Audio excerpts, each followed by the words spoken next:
Thank you so much for having me here. One of the things that has been very interesting about the Post is that over the last couple of years, we have really transformed the culture in our newsroom, and we have seen the benefits of it in very, very meaningful ways that I'm excited to share with you. One of the most important things to think about is what your brand stands for as a media company, in our case, as a news company specifically.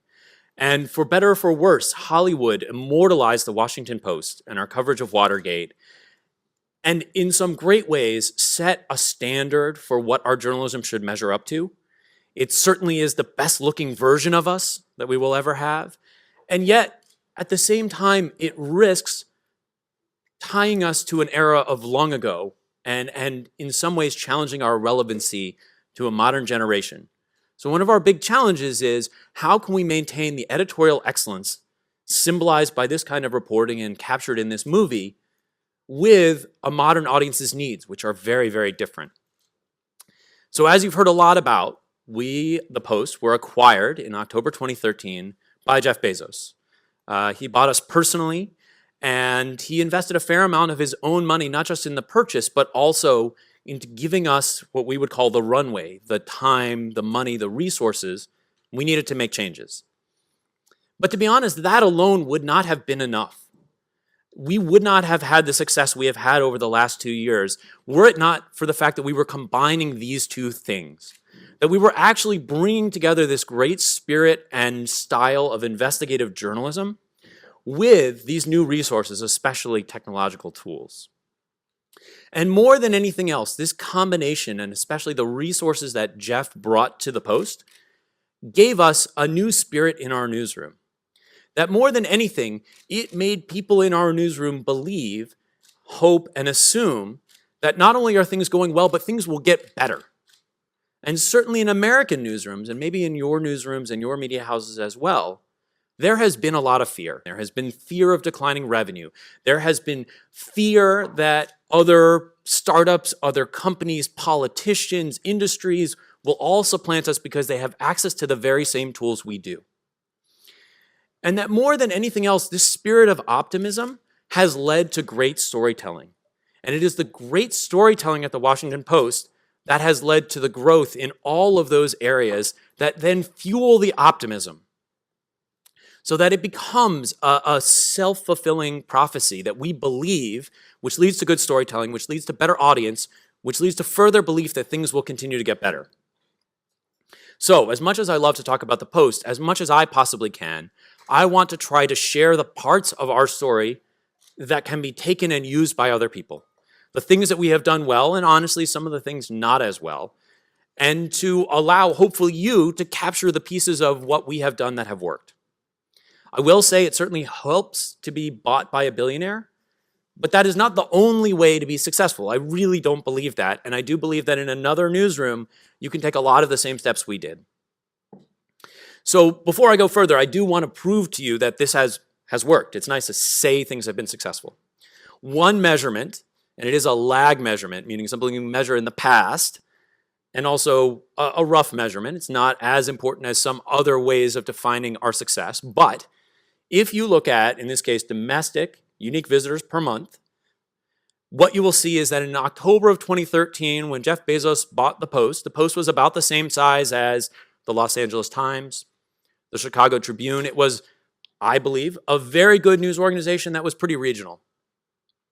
And then if you track our growth, in the last couple of months, we've been around 80 plus million unique visitors. We have now become a really great national publication. I don't think our journalism has gotten radically better. It was good then and is good now, and I believe that.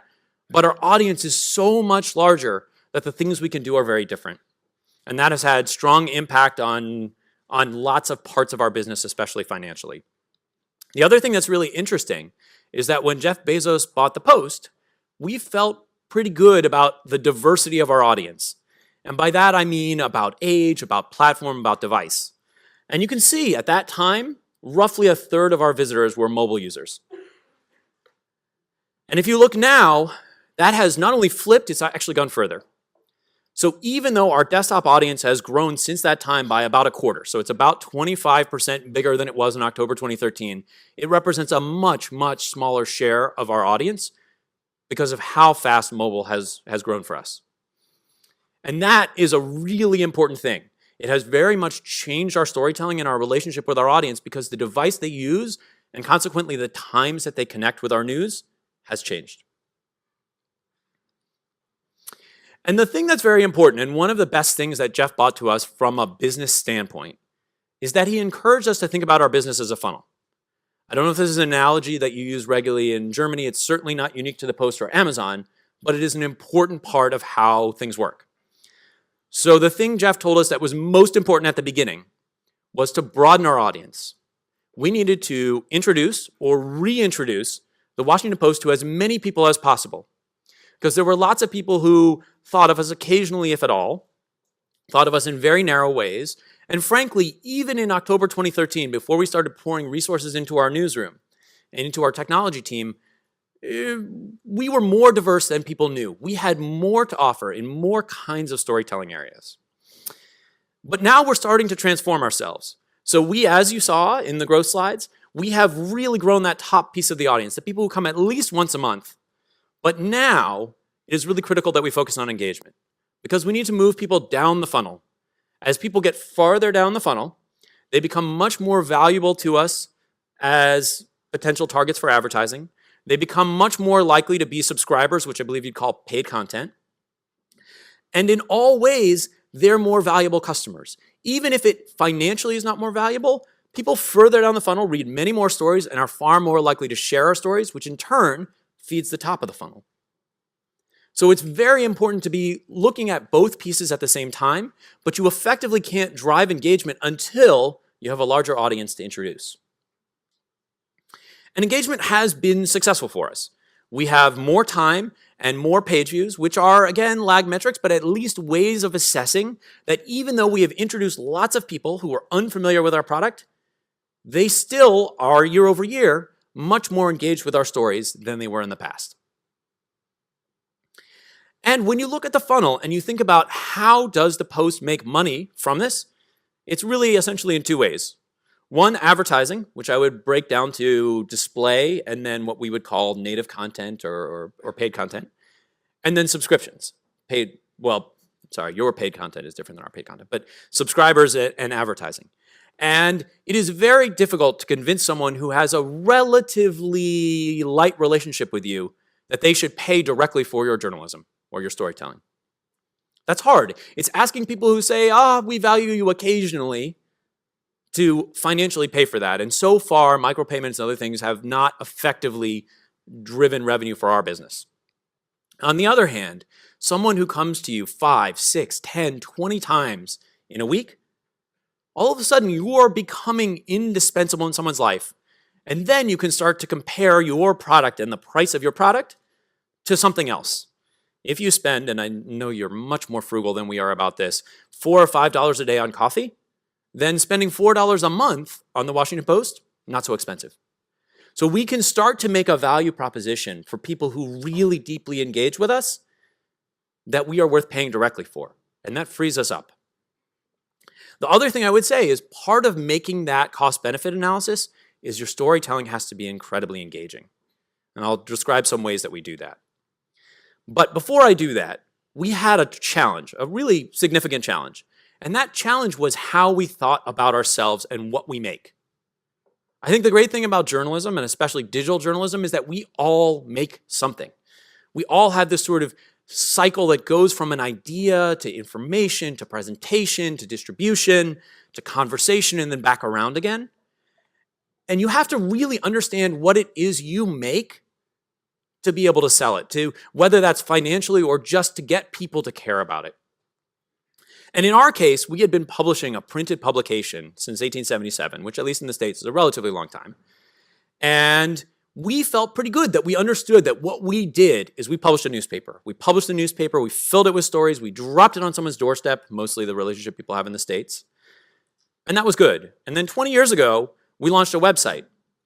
And we felt very open-minded that over time we came to believe that digital publishing and print publishing, we made a website and a newspaper. And then in 2008, we started publishing apps, and we could say we're really diversified. We make the newspaper, we make the website, we make apps. We know what we do. But that's not what we do. Not at all. And so then we started to feel really successful when we got deeper. When we started to talk about stories, that we make stories. And that felt like we understood what we really made. It didn't matter whether we poured the stories into a website. It didn't matter whether they went into the apps. It didn't matter whether they were in print. We make stories. But the truth of it is, that's not what we do either. And if we think about just the stories, we're misleading ourselves about what we make. What we make are the components, the modules, the building blocks that turn into a story. And those building blocks are very diverse. They can be photography, they can be video, they can be graphics, they can be text, they can be audio. And why does this matter? It matters because we don't just make those three products, the site, the app, the newspaper. We distribute our information, our news, our storytelling everywhere. And so if you think that what you make is a 3,500 word story that has audio, that has video, that has photography, and then you want to distribute that story on Instagram, you have 500 characters. And that is a very different thing. You're not going to pour 3,500 words into 500 characters. But if you understand that the photograph alone is one of the things that you make, then it's very easy to port that to Instagram. It's easy to take the pieces that resonate, for example, graphics on Tumblr. It's very easy to say, okay, we should be distributing a podcast. We should be on the Amazon Echo. We should be distributing our stories on Facebook Instant. It's only really possible if you start to think about the building blocks that make up your story. And as I'll get to sort of at the end, it is only then that you can truly personalize a story. Because if the story itself is the thing, then there's nothing more you can do. But if the building blocks are the thing, then you can make the version of the story, the version of the news for the person, the place, the location, the device. But as I said, one of the things that is harder to replicate is the investment that Jeff made in us and allowed us to make. And he was not terribly prescriptive. He said, tell me what I should invest in. What would you do? And we invested in two areas. We invested in our storytelling and we invested in our technology. And we grew from about 500 journalists in our newsroom, editors and reporters, to about 700. And we grew from about 130 engineers and developers to about 230. And even more importantly, we didn't grow separately. So that when we hired all of these new engineers and all these new journalists, it wasn't like we said, okay, print people, old web people over here, new web people over here, engineers, I don't know, over there. No, we put them together. We merged our newsroom so completely that if you come to the Post, and I hope you do, I really do, come to DC. We do good things, we do bad things. You'll learn from all of it, I hope. As I have learned from you. And you will discover that it's almost impossible to tell the engineers from the journalists, to tell the designers from the reporters, to tell the photographers from the videographers, because they are so intermixed that our politics team is basically indistinguishable, other than sometimes the engineers wear shorts and our reporters would never do that. I mean, there are some tiny clues, but essentially they are the same, that we are all telling stories together. And that makes a big difference.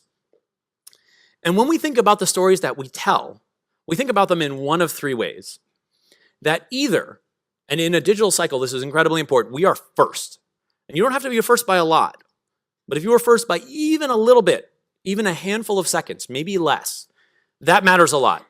So building tools that allow us to publish more quickly than anyone else absolutely matters. But you can't always be first. We aren't always first. We would like to be, but we're not. So we also want to tell stories in a way that no one else does or no one else can. And the good news about that is that you have more shelf life there. If you report information no one else has, if you present it in a way no one else does or can, then you have a lot more lead time on your competitors. Just being first, everyone else can copy what you do, and then that information is out there. On the other hand, if our stories are not first and they are not best, then they risk being a commodity. And in the day and age of print, it was more or less okay for us to say, we will read everyone else's publication. We will see what is in their publication, the New York Times, the Wall Street Journal, whatever. And if we didn't get it today, we'll put it in the paper tomorrow. In a digital medium, that's not okay. There's nothing okay about that. There's nothing that adds utility to your users. In fact, if anything, you risk wasting the time and attention of your audience. So if we cannot add anything, then we shouldn't be telling the same story that everyone else is. And one of the most important things for us is that in a well-meaning, well-intentioned, but ill-advised way, we for a long time had essentially hidden analytics from our reporters and editors. We said, we don't want you to chase traffic. We don't want you to worry about audience. You do great reporting. We'll take care of the rest. And that has value, but it essentially tells people that the size of our audience doesn't matter. And the truth of it is, the size of our audience does matter. It has everything to do with how healthy we will be as a publication, how relevant we will be, how much attention when we talk about holding accountable the government. A small publication, small voice often. A large publication, a big voice. And so we need to grow. And the way that we grow is by giving our reporters analytics, by allowing them to understand what matters. And so we give them customized dashboards that really let them tell stories the way that they want to. And we publish across all kinds of platforms. We've committed wholly. We publish every one of our stories on Facebook Instant. We publish all of our stories on Apple News. We've been experimenting with Google AMP, which is the search engine results-based version. We're moving our mobile site to the progressive web apps from Google, which is another mobile framework that's very fast. And we tell stories in lots of different ways. We have come to trust our audience, so we don't have to give them a linear story where they start at the top and read to the bottom. This is an example of a story that we call a multilinear narrative, meaning that there are about 17 different branches through the story, and that as you consume the story, you come to a series of yes and no questions, and then depending on your answers, you go in different directions. And we're not afraid to do the same thing with video. Whoops. Sorry, went the wrong way there. And in this case, the week or two before the debate, we actually gave people a Trump-Clinton video debate where we let them choose what topics they wanted to have debating, and we let them choose who they wanted to hear from first. You could hear from Hillary, you could hear from Donald, and then you could pick any other topic. And again, there's not one way to consume that story, and that is okay. And similarly, we're starting to do some very basic customization, which is pretty exciting. One thing you notice about this story, it's a story about real estate prices in the US. Could be interesting, could not be interesting. Depends on your viewpoint. But what we do that makes it relevant is we ask you for your location, and then we customize the story so that when you're comparing the highs and lows, you're comparing it to your home and your community. And that too makes a big difference in the level of engagement for these stories. And we're starting to use our video to really transport people, to give them incredibly immersive and experiential moments where, for example, we're taking them onto the floor of the Democratic National Convention using a 360 camera. We're not trying to tell them a single narrative, and this isn't the way to show them Michelle Obama's speech, but it is the way to make them feel like they're at the speech. And so we can use these new tools in new ways, and I think you're going to talk about it later in one of the workshops, to take people from where they are to somewhere else, which is really the goal of all of our storytelling. And we're starting to explore some really new forms. When we talk about multilinear narratives, nothing gives a user more control than dropping them in a virtual environment and allowing them to go wherever they want. So we modeled a crater on Mars, and we allowed people with an Oculus Rift to walk around the surface of Mars and experience our story in that context. And we're starting to do some automated storytelling, some machine-generated language, which I'm very excited about. For the Olympics, the whole goal was to save our editors time, because they had been watching television and writing what happened, and we don't want to use journalists that way. We want to use journalists to tell stories only humans can. But for the election, we're moving closer to our end goal. And that means that for the election, these stories will be a combination of what humans write and what machines can do better. So our humans won't have to write down results, and we can constantly update our story, but we'll have human analysis, human quotes, all fed into a combination where we'll have a story that ideally you won't know what was produced by the bot and what was produced by us.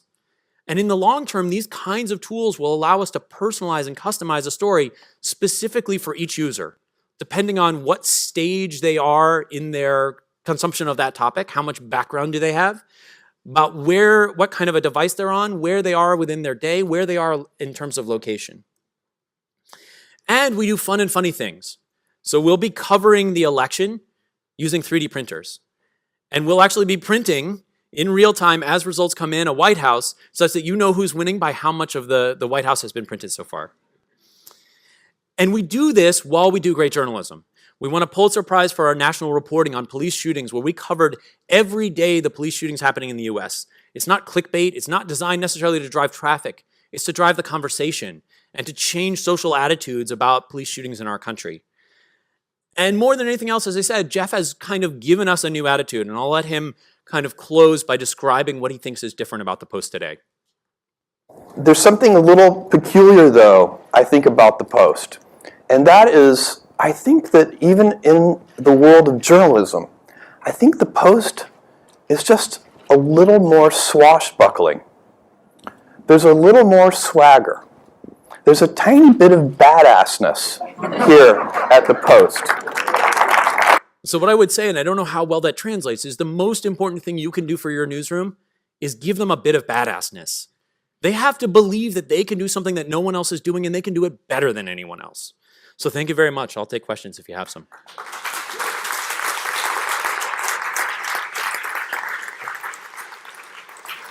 Thanks so much, Jeremy.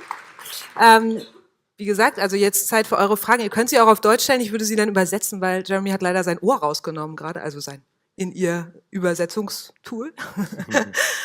Habt ihr jetzt schon eine Frage? Sonst würde ich mit einer anfangen. Actually, would you hire anyone with less than 1,000 Twitter followers at the Post? I'm asking for a friend here. No, the most amazing thing, a thing that proves how different the Post is we have this funny tradition. We have 2 managing editors and an executive editor. And when you interview at the Washington Post, every job candidate interviews with the 3 of them together, which is an intimidating process. Not only has our executive editor won something like 13 Pulitzers in a row, but he also just had a film made in part about his actual life that won an Oscar. So he's an intimidating guy.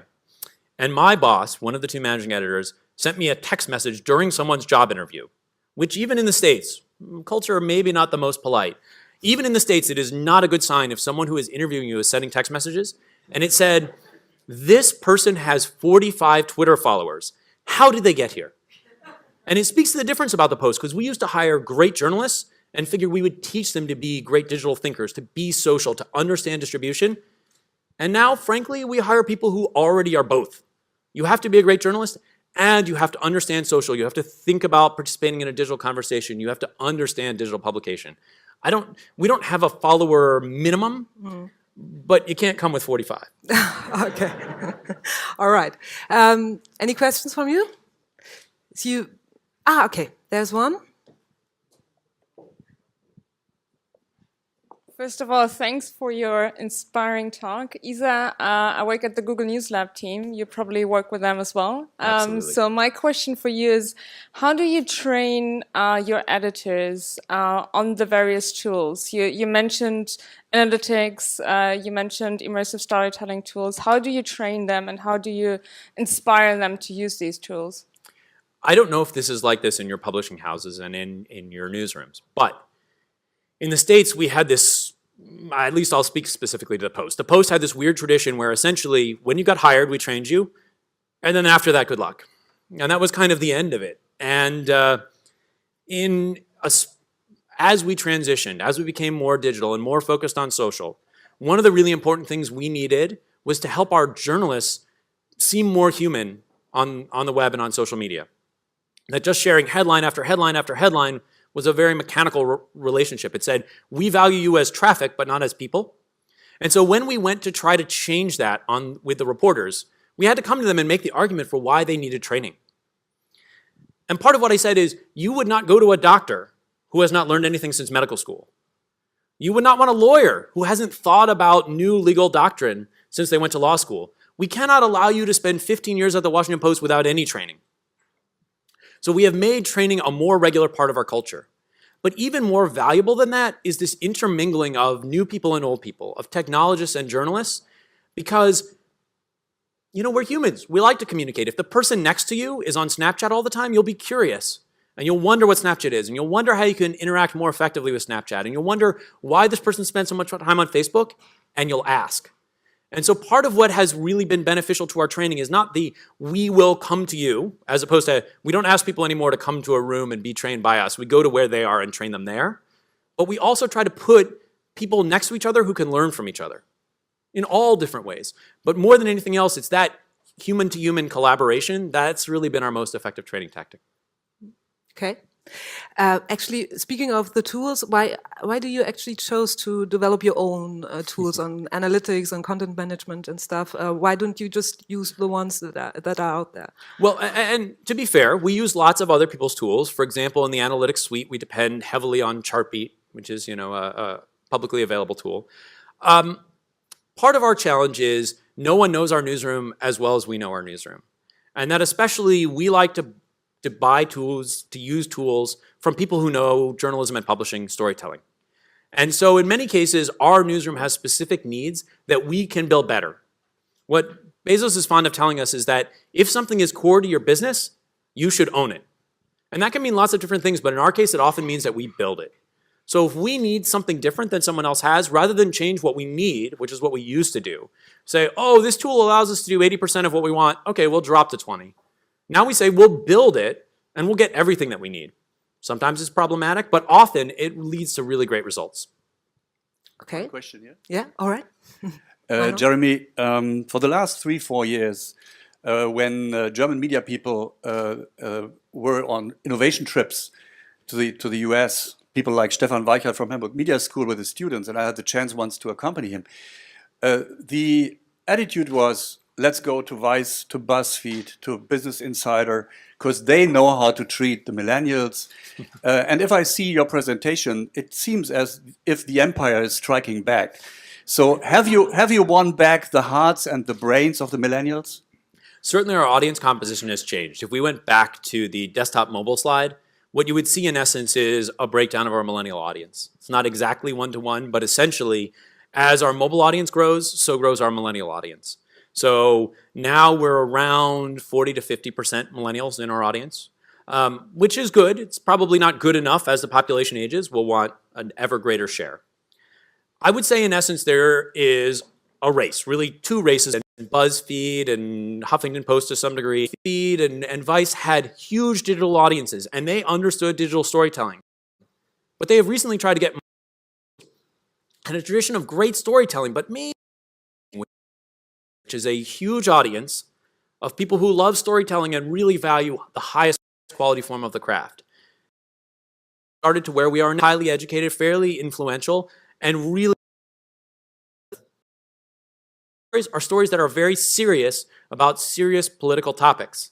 And so it's not just that you can do great journalism and videos too if you need. Yes, please. You need a microphone.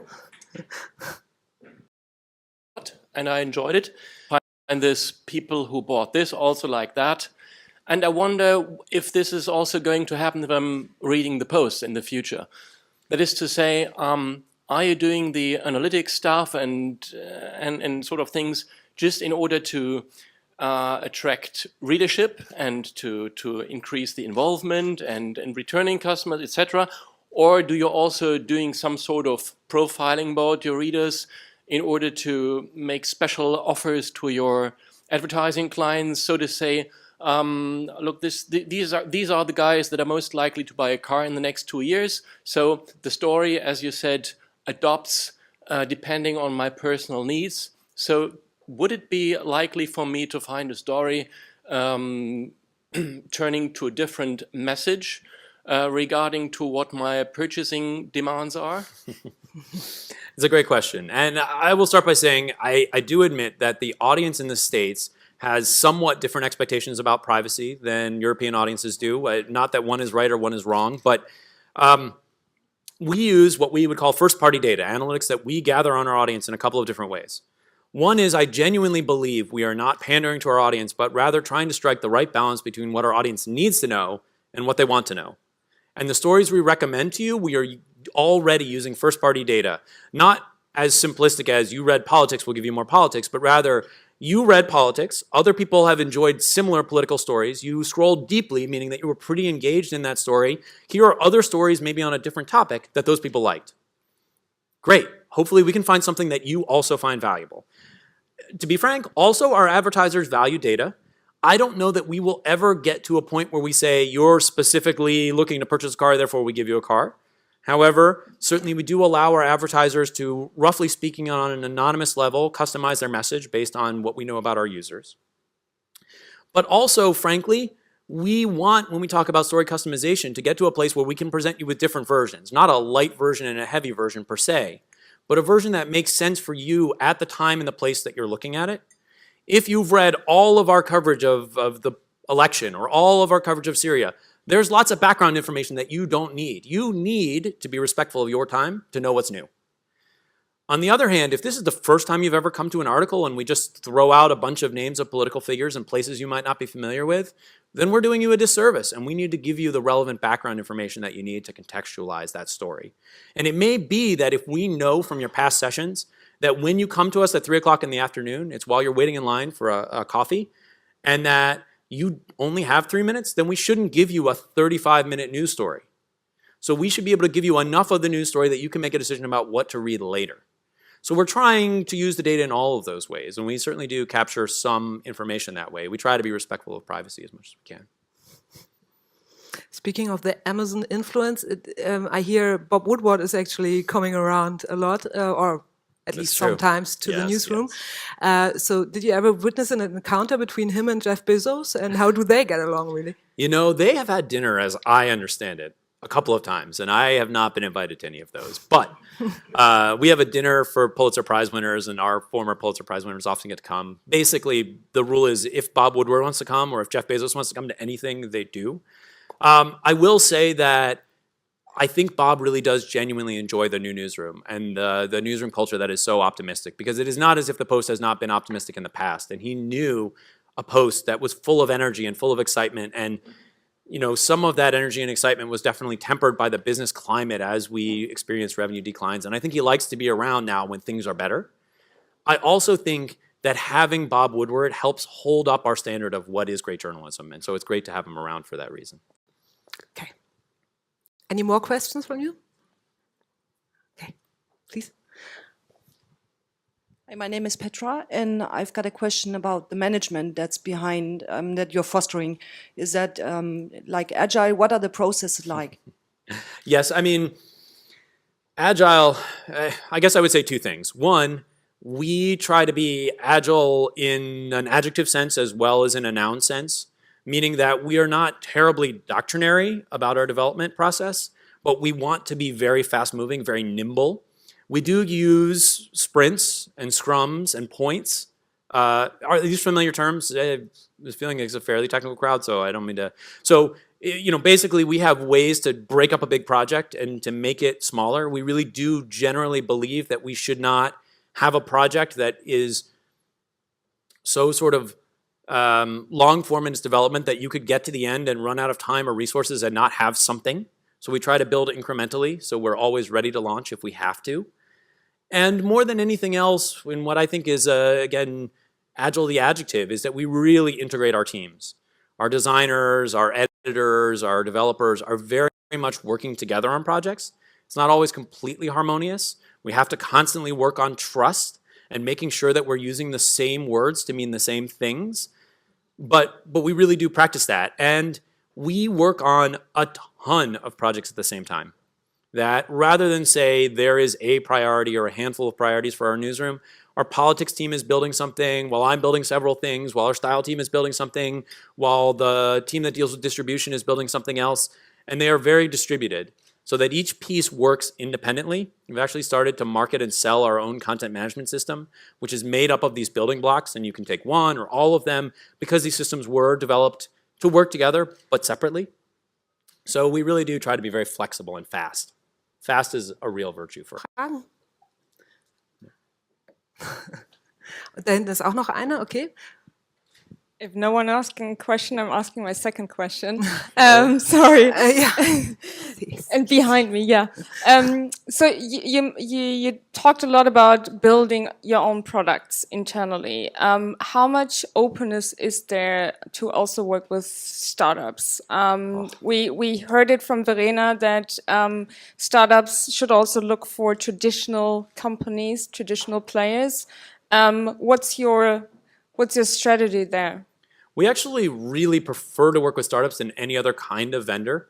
it's not per se that we don't like big proven vendors, but when we talk about building tools that we really need, startups are usually the best partners because they're the most willing to look at what we do, to listen to what we say, and then to actually do what we need, which is not always the same as what we say.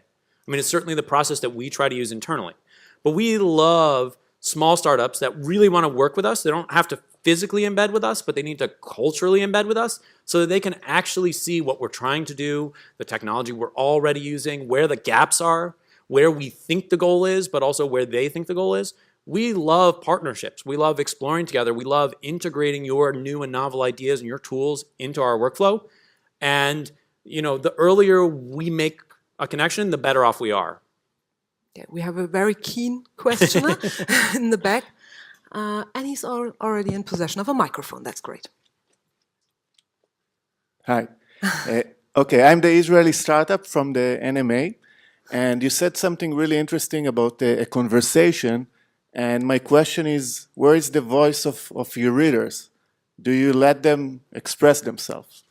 Absolutely. One of the most important longer-term projects that we have running right now is a partnership with the New York Times, the Mozilla Foundation, and the Knight Foundation, which is called the Coral Project. Is this familiar to anyone? Maybe, maybe not. They're building a suite of open source tools all meant to foster conversation and collaboration. They're very open about this process. They're looking for a lot of things. I really, really believe that the biggest change to reporting that has taken place is what the cycle of a reporter's life is like. That it used to be, especially for print, you go out, you gather your information, talk to some sources, you write something up, you hand it off to some editors, and you go home. Start your next story. Now, for us, that's a very different cycle. That cycle starts the same way, but after you finish writing it up and after it's ready to publish, then you engage in the distribution, and you do that through conversation.